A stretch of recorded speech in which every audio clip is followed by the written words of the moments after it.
as duas testemunhas, o anticristo e o arrebatamento da igreja. Fica claro então que tanto Israel como a igreja são vistos por Deus como seu povo, mas não são todos os judeus que fazem parte desse povo, pois somente os judeus que entregaram sua vida pela fé para Jesus que podem ser chamados de povo de Deus. De qualquer maneira, o povo de Israel, sendo composto por judeus judaizantes e judeus cristãos, possuem uma bênção divina sobre eles, e por isso são uma nação de destaque e de grande relevância no mundo todo, sendo também amados por muitos e odiados por outros, em especial odiados por determinados grupos terroristas que habitam na região do Oriente Médio. Tanto a Igreja de Cristo como a nação de Israel possuem valores em comum, como o estabelecimento do casamento, da família, da santidade e da espiritualidade. E isso tem causado a fúria e a revolta de muitos povos que querem seguir em suas ideologias pecaminosas, e por isso não vem a hora de exterminarem essas duas testemunhas da terra, para assim terem caminho livre em seus pecados, sem que esses dois profetas os condenem. Certamente, os dias finais antes do arrebatamento da igreja serão muito difíceis e penosos para os cristãos, pois o anticristo, que estará no governo mundial, mudará as leis e fará com que a igreja e Israel sejam perseguidos de modo brutal, chegando ao ponto, talvez, de um martírio mundial ou de uma censura mundial dos cristãos e judeus, das redes sociais e de posições de influência da sociedade. E isso alegrará todos os povos carnais do mundo que não aguentavam mais ouvir a palavra de Deus de suas bocas. Jesus mesmo disse, quando esteve na terra, o seguinte: felizes são vocês quando os insultam, perseguem e dizem todo tipo de calúnia contra vocês por serem meus seguidores. Fiquem alegres e felizes, pois uma grande recompensa está guardada no céu para vocês. Porque foi assim mesmo que perseguiram os profetas que viveram antes de vocês. Mateus capítulo 5, versículo 11 ao versículo 12. O que fica fácil entender através da visão de João é que, em determinado momento, Deus irá ressuscitar suas duas testemunhas para espanto de todas as pessoas da terra e irá levá-las em uma nuvem para o céu diante dos olhos de todos. A essa tirada das duas testemunhas da terra para o céu, ou seja, da Igreja de Cristo, chamamos de arrebatamento. Mas o que é arrebatamento? A palavra arrebatamento vem do latim ad, junto, em, mais raptare, derivado de rapere, levar embora, saquear, apoderar-se de. Arrebatamento será a ação de Deus tirando da terra todos os cristãos fiéis a Ele, conduzindo-os diante dos olhos de toda a humanidade até os céus. Jesus mesmo disse que isso acontecerá quando afirmou. Jesus disse: depois daqueles dias de sofrimento, o sol ficará escuro e a lua não brilhará mais. As estrelas cairão do céu e os poderes do espaço serão abalados. Então o sinal do Filho do Homem aparecerá no céu. Todos os povos da terra chorarão e verão o Filho do Homem descendo nas nuvens, com poder e grande glória. A grande trombeta tocará, e ele mandará os seus anjos para os quatro cantos da terra. E os anjos reunirão os escolhidos de Deus de um lado do mundo até o outro. Mateus, capítulo 24, versículo 29 ao versículo 31. E também disse, Jesus continuou dizendo: mas ninguém sabe nem o dia nem a hora em que tudo isso vai acontecer, nem os anjos do céu, nem o Filho, mas somente o Pai. A vinda do Filho do Homem será como aquilo que aconteceu no tempo de Noé.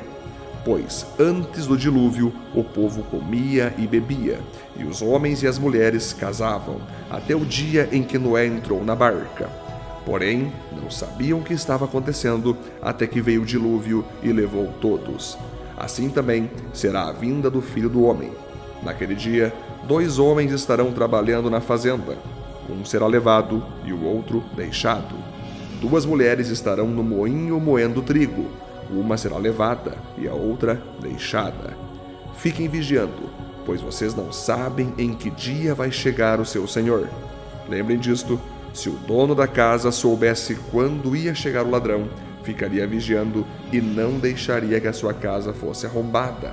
Por isso, vocês também fiquem vigiando, pois o Filho do Homem chegará na hora em que vocês não estiverem esperando. Mateus capítulo 24, versículo 36 ao versículo 44.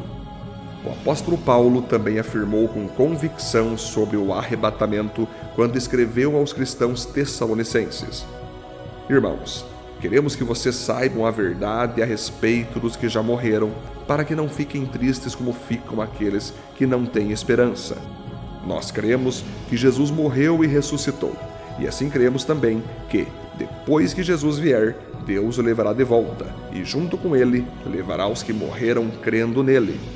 De acordo com o ensinamento do Senhor, afirmamos a vocês o seguinte: nós, os que estivermos vivos no dia da vinda do Senhor, não iremos antes daqueles que já morreram, porque haverá o grito de comando e a voz do arcanjo, e o som da trombeta de Deus, e então o próprio Senhor descerá do céu.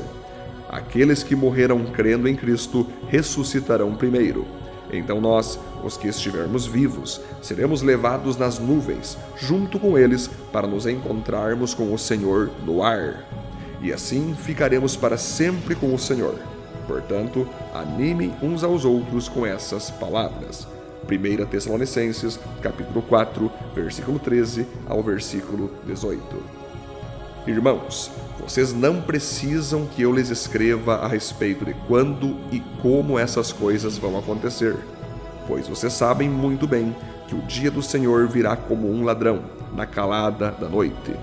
Quando as pessoas começarem a dizer: tudo está calmo e seguro, então é que, de repente, a destruição cairá sobre elas.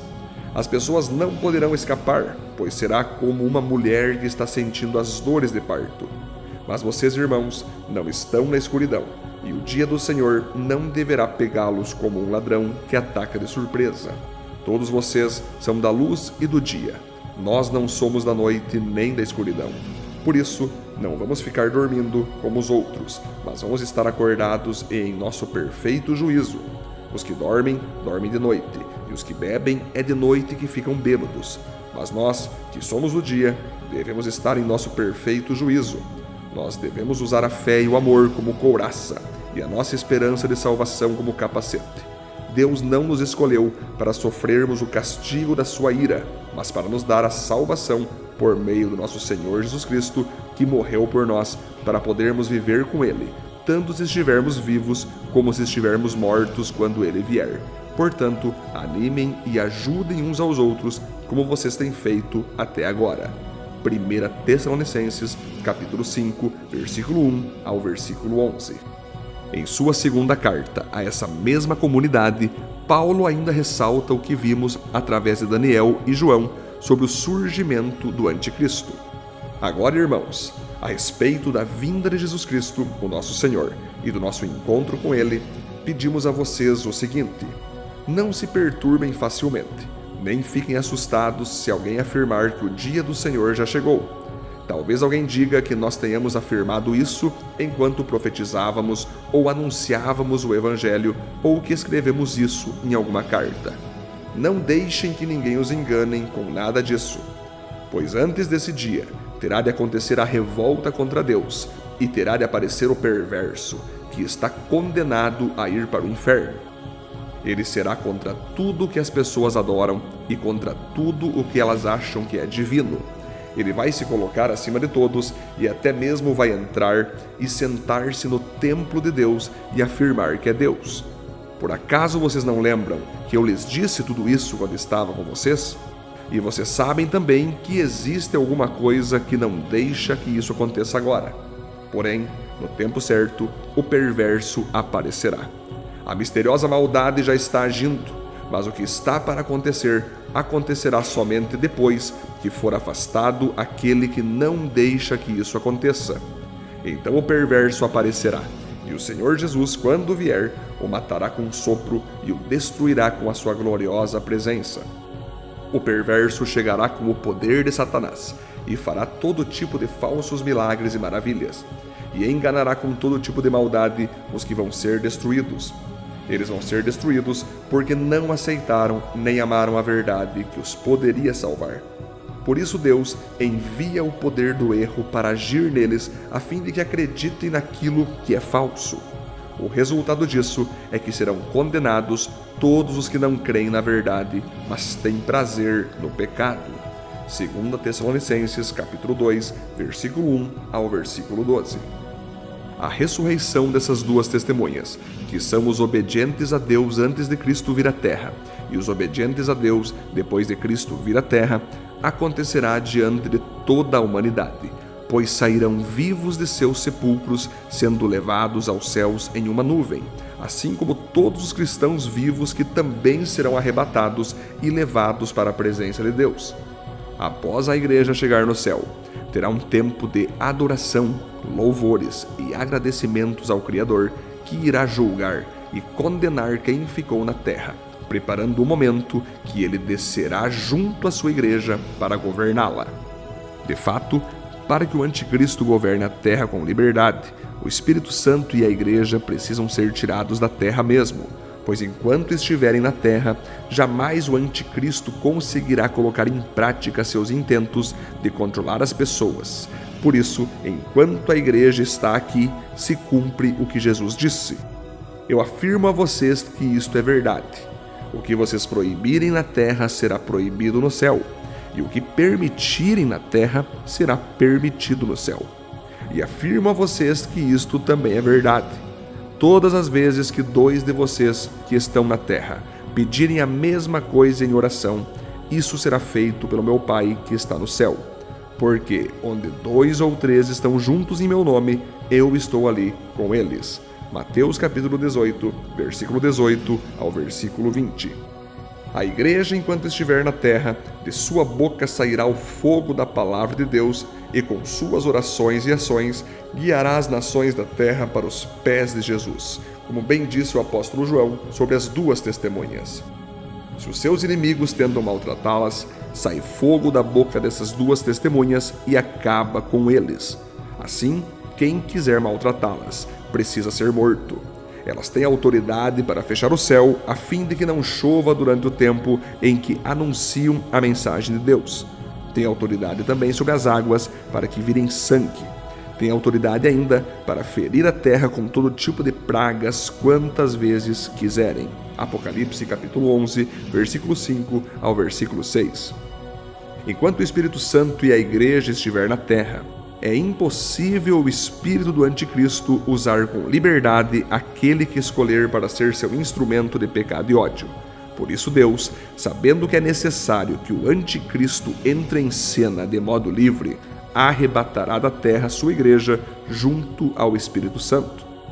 Os 1260 dias, ou 42 meses que as testemunhas estarão pregando na terra, é apenas um número simbólico que a permanência na terra da Igreja e do Espírito Santo não será para sempre, mas sim por um tempo que apenas Deus sabe.